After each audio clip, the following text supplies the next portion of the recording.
So a couple years back, there was this show called Preacher's Daughters. I don't know if you saw it. This was a show where they got the daughters, teenage daughters of a bunch of preachers, pastors, etc., together under the guise of doing mission work in order to put them all in a house in Mexico and basically watch them go nuts. And indeed, they did go nuts. The ugliness that ensued was almost entirely unwatchable.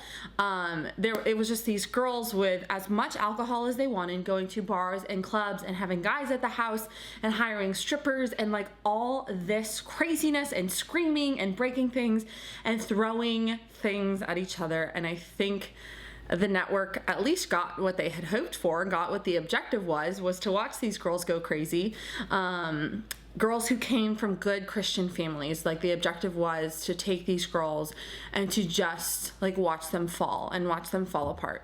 I saw an episode of the show, and as I watched it play out, it was like so reflective of what happens in a lot of our lives if we're Christian young women, if we're choosing to live a life of virtue and a life of faith. There's so many people who put pressure on us who want to set us up in order to watch us fall. You might be the good girl, the girl that everyone knows, likes her faith, follows her faith, pursues virtue, doesn't go to parties, this, that, etc., who doesn't drink, and you very well may run across people or have run across people in your life who want to see you give in or want to see you fall or try to set you up in every way possible in order for that to happen. Maybe you've heard the comments from one or more people in your life like, I can't wait to see you drunk for the first time. Like, oh, we gotta get her high.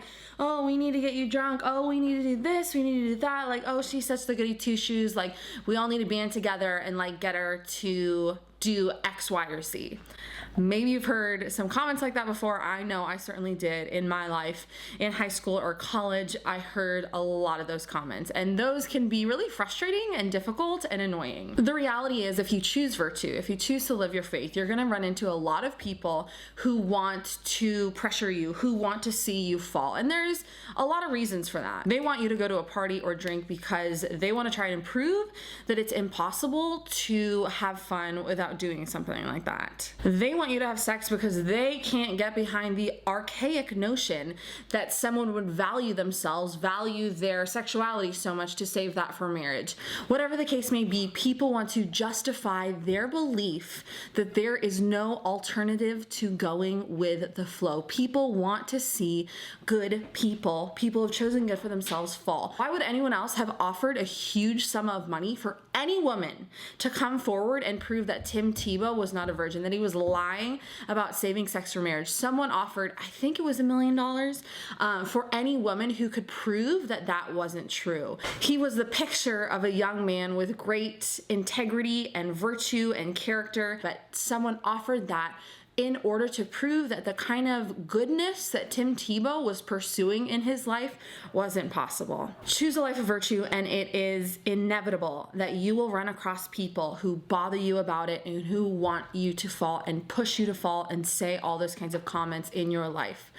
Pay those people no mind and keep doing your thing. It is okay to be different. It is incredibly worthwhile to be a young person of great integrity and faith and character and virtue. The people who push you and pressure you to fall, just like this network set up those girls in order to fall, there's going to be people who try to do that in your life without a doubt. Stand firm in what you believe and what you choose, and never ever be afraid to show others by the way that you live that there is an alternative to going with the flow.